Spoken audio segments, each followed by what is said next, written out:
हम सब इस ऐतिहासिक भवन से विदा ले रहे हैं। इस भवन के निर्माण में पसीना मेरे देशवासियों का लगा था, परिश्रम मेरे देशवासियों का लगा था और पैसे भी मेरे देश के लोगों के। इस 75 वर्ष की हमारी यात्रा ने अनेक लोकतांत्रिक परंपराओं और प्रक्रियाओं का उत्तम से उत्तम सृजन किया। चारों तरफ आज भारतवासियों की उपलब्धि की चर्चा हो और गौरव के साथ हो रही है। माननीय अध्यक्ष जी, देश की 75 वर्षों की संसदीय यात्रा, उसका एक बार पुनः स्मरण करने के लिए और नए सदन में जाने से पहले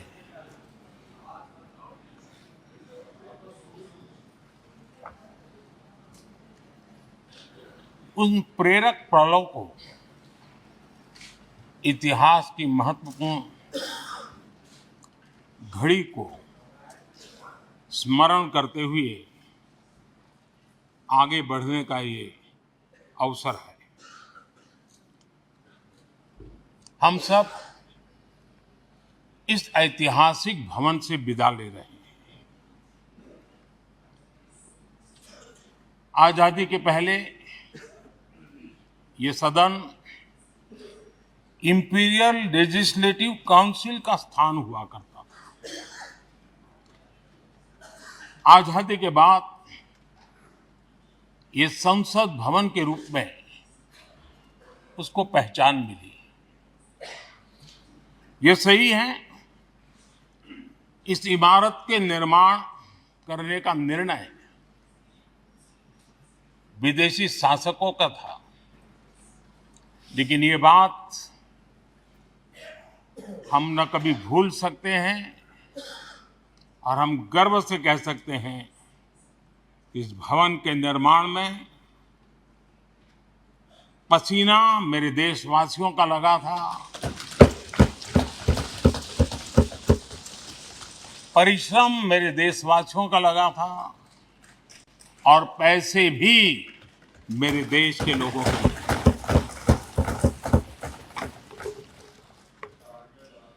इस 75 वर्ष की हमारी यात्रा ने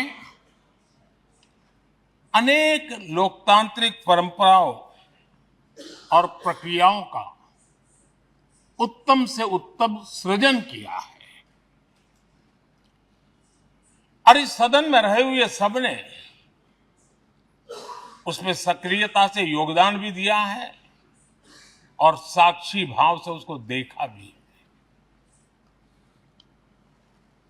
हम भले नए भवन में जाएंगे, लेकिन पुराना भवन भी, ये भवन भी आने वाली पीढ़ियों को हमेशा हमेशा प्रेरणा देता रहेगा।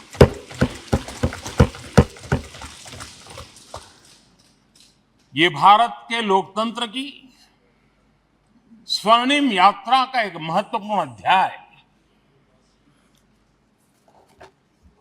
जो सारी दुनिया को भारत की रगों में लोकतंत्र का सामर्थ्य कैसे है, इसका परिचित कराने का काम इस इमारत से होता रहेगा। आदरणीय अध्यक्ष जी,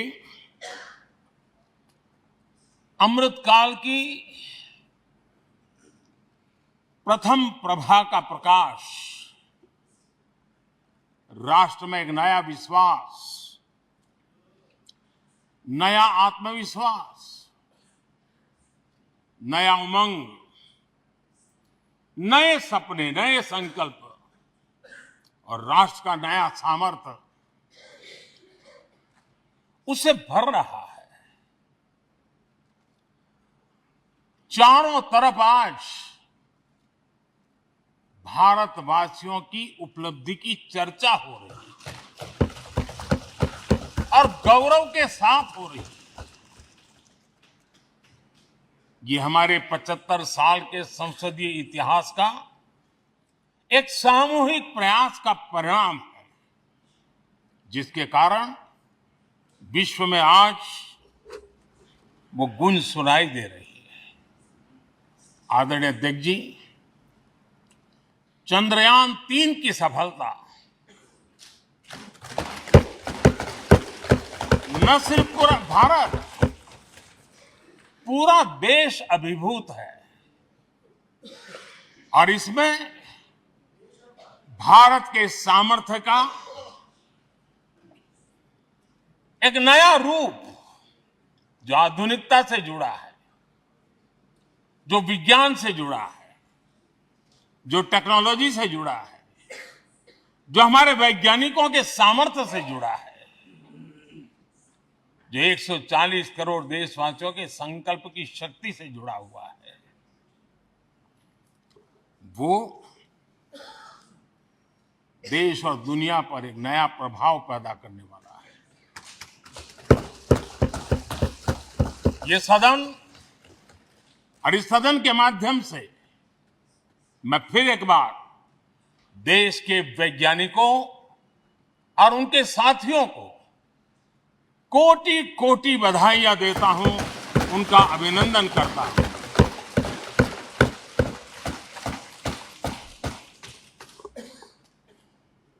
आदरणीय अध्यक्ष जी,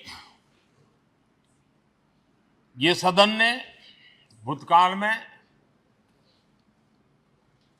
जब नेम की समिट हुई थी, सर्वसम्मति से प्रस्ताव पारित करके देश के इस प्रयास को सराहा था। आज G20 की सफलता को भी आपने सर्वसम्मति से सराहा है।